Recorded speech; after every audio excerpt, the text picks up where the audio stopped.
ঠিক তখনই লাশ নিয়ে একটা অ্যাম্বুলেন্স গেটের সামনে দাঁড়ালো।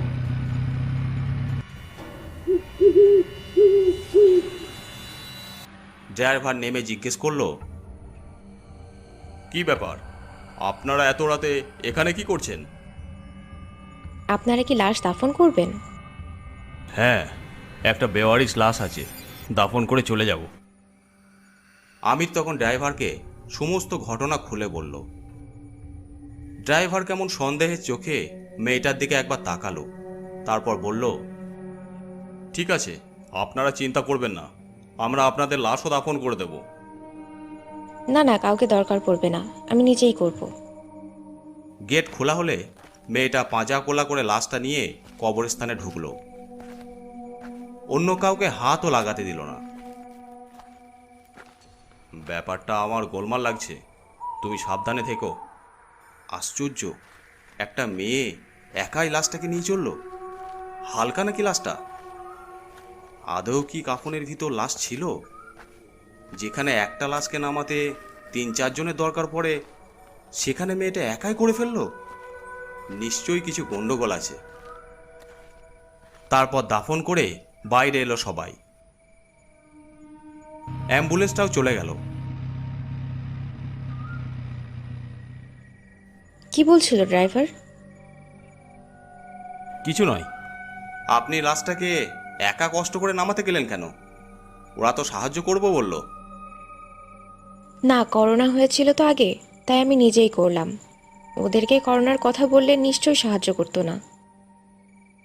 ঠিক আছে, চলুন, আপনাকে বিরামপুরে 3 মাথায় নামিয়ে দিয়ে আমি বাড়ি চলে যাব। মেয়েটা বাইকে বসলো। আমির ফাঁকা রাস্তা দিয়ে জোরে বাইক ছুটাতে লাগলো।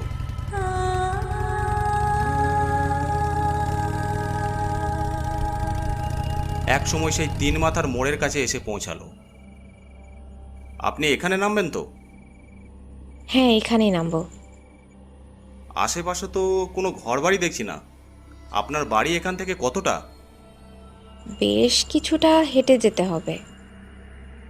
ভাবলো মেয়ে মানুষ, এত রাতে এইভাবে একা নামিয়ে চলে যাওয়া ভুল হবে, তাই বলল, ঠিক আছে, আমি আপনাকে বাড়ি পর্যন্ত পৌঁছে দিয়ে আসছি। যাবেন? তাহলে তো খুব উপকার হয়। তারপর আমির আবার বাইক চালাতে শুরু করলো। ঝোপ জঙ্গলের ভিতর দিয়ে বাইক এগিয়ে যাচ্ছে। রাস্তাটা মাটির, চারপাশে ঝোপ ঝাড়ে ভর্তি। কি ব্যাপার, আপনি এই ঝোপ জঙ্গলের ভিতর কোথায় থাকেন? সামনেই আমার বাড়ি। কিছুটা যাওয়ার পর ছোট্ট একটা কুটির দেখতে পেল আমির। হ্যাঁ, এইখানে দাঁড়ান, এটাই আমার বাড়ি। ঠিক আছে, আপনি তাহলে যান, আমাকে আবার বাড়ি ফিরতে হবে, এদিকে রাতও অনেক হয়ে গেছে। আপনি আমার অনেক উপকার করেছেন, তাই বলছিলাম এত রাতে আর বাড়ি যেতে হবে না। রাতটুকুন এখানে কাটিয়ে সকাল সকাল বেরিয়ে পড়বেন। না না, বাবাকে কাল ডাক্তার দেখানোর ডেট আছে, আমাকে বাড়ি ফিরতেই হবে। ঠিক আছে, আপনি সকাল সকাল চলে যাবেন। তাছাড়া এত রাতে সামনের রাস্তা আরও ভয়ঙ্কর। বাম বটতলায় ডাকিনী থাকে। আপনার মতো সুদর্শন যুবককে একা পেলে মায়া দেখিয়ে আপনার সর্বনাশ করতে পারে। তাই রাতটা এই গরিবের কুটিরে কাটিয়ে দিতে বলছিলাম। বাড়িতে আর কেউ নেই, আমি একা। শেষ কথাটা কেমন যেন রহস্য করে বলল। আমির আর না করতে পারল না। আচ্ছা ঠিক আছে। বাইকটা কুটিরের সামনে স্ট্যান্ড করে মেয়েটার সাথে ভিতরে প্রবেশ করলো।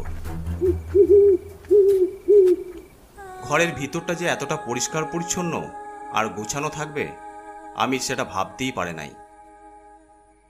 বাহ, ঘর তো খুব সুন্দর। ওই আর কি, সারাদিন কাজ থাকে না তাই গোছকাজ করি। ছিমছাম রাখতে আমার ভালো লাগে। আচ্ছা, আপনার নামটাই তো জানা হলো না। আমার নাম রেশমি। তার হাসিটা যে কোনো পুরুষের স্নায়ুতে আগুন ধরিয়ে দিতে পারে। আমার নাম আমির। বাহ, সুন্দর নাম তো। আমি রেশমি। মানে? না, কিছু নয়। আপনি বসুন, আমি চা নিয়ে আসছি আপনার জন্য। তারপর রেশমি পাশের রুমে চলে গেল। আমার অজান্তেই আমি রেশমির প্রতি কেমন যেন একটা আকর্ষণ